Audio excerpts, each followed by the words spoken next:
45 3/4, and of course I can't just make those square.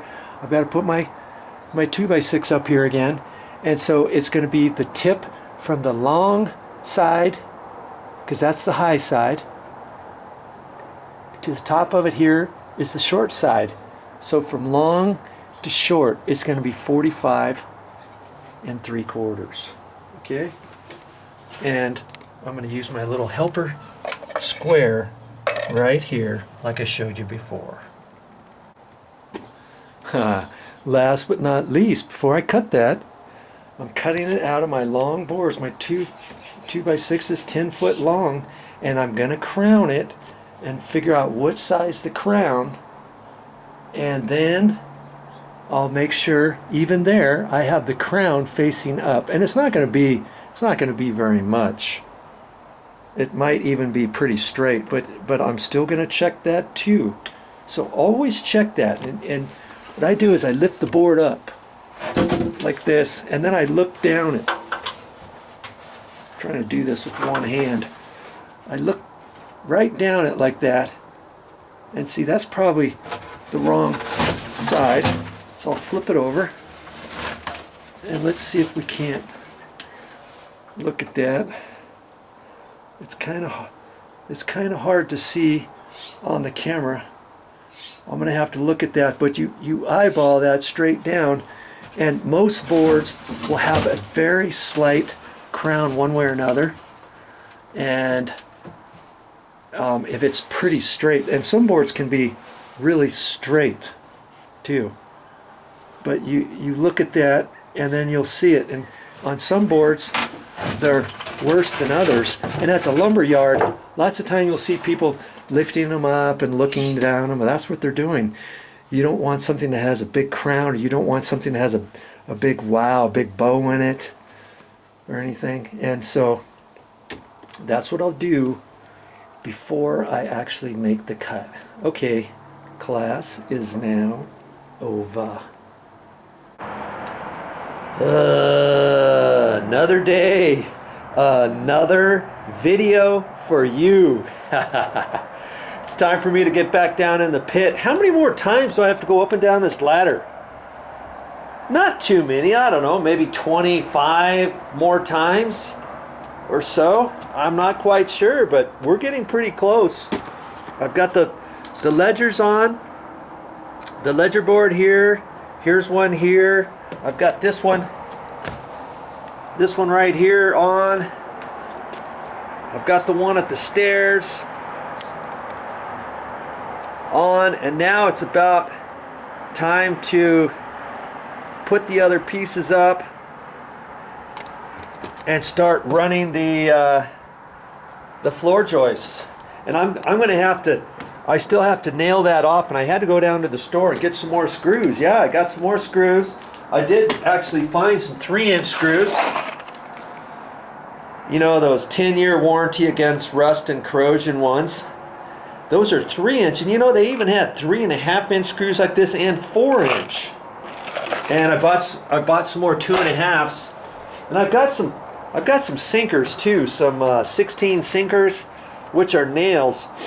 But I'm hesitating about nailing off the the new ledger boards, 2x6 ledger boards, onto the existing walls, because those existing walls are about 17 years old. That wood is really hard, and it has a tendency to want to split. It might bend up my nails over. And so I'm pre-drilling the holes and using screws. I tacked it with 2.5-inch screws, and I thought, you know what, I need to go to the store and get at least some 3-inch. I want to get 1.5 inches of that screw into the wood, and I think that'll be better. This whole floor is going to be holding a lot of weight, okay? Because not only is it going to hold the 3/4-inch plywood, it's also going to be holding these tiles that I pulled up, these big tiles. And these tiles, man, these are heavy. They're probably 90 to 100 pounds each.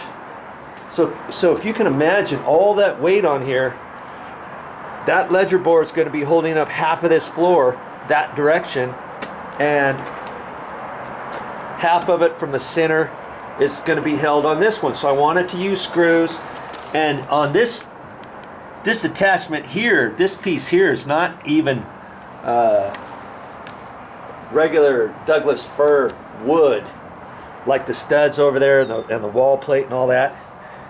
It's like plywood through here from TGI joists, floor joists, and there's a band that they use, and that's plywood. So definitely I wanted to screw this one in, so I had just some screws on both ends, and I put liquid nails in there, and I've got to make sure I screw that off too. So I'm going to spend some time screwing off today.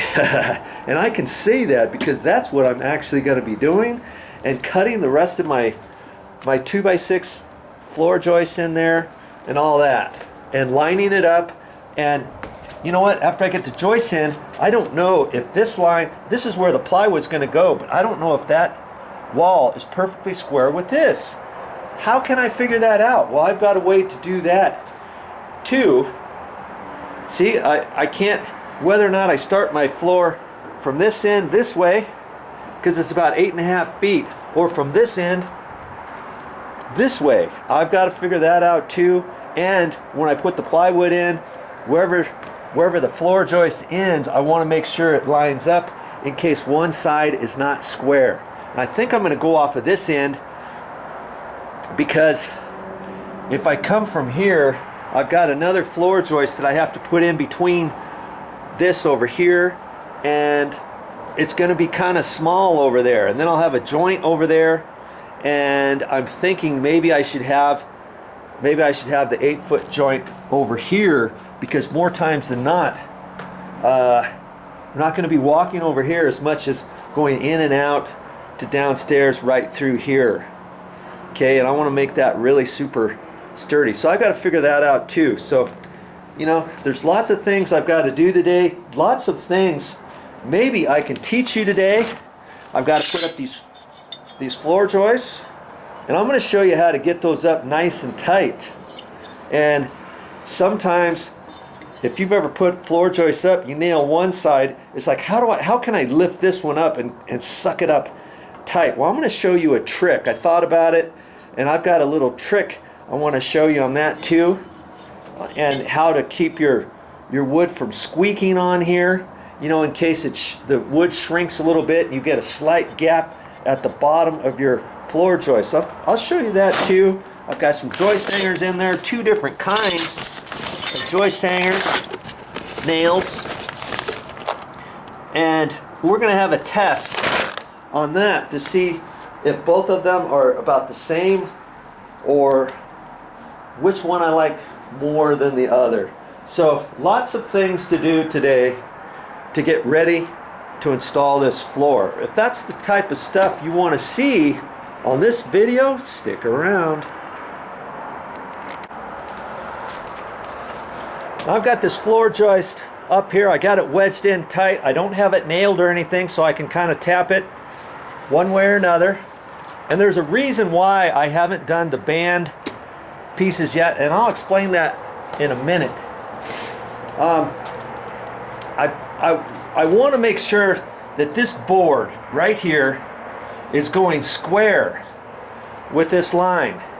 Now, how can I figure that out? I don't have a 2-foot square on me, or a big huge long 4-foot T-square that you use to cut plywood with or sheetrock with or anything like that. And it's like I don't have any outside corner or inside corner to measure off of, do I? Anywhere, because when this sheet goes down here, I've determined I think I want to start from this end and go this way. 8 foot is going to be about 5 or 6 inches away from this last piece. I don't want an extra floor joist 4 or 5 inches away from there, because we're going to be trampling back and forth through here. There's going to be more weight there. I've got to attach this to the stucco, and I'd rather have it attached over this way on this side, if that makes sense. So my sheet is going to start from there. But how do I know? Do I know 100% for sure that if I were to go straight through this column and across, that this corner is perfectly square. Well, how can I figure that out? Well, I'm going to show you how to do that right now. Now, why is that important, Joe? Well, here's the reason why it's important. Because when you, if you just put this up, let's say we go across, and I've already measured, and let's say the end of the plywood's there, and you go 16-inch centers. I want 32 to the center of this 2x6 joist going over here, and I measured the same thing from that point over to there. So this is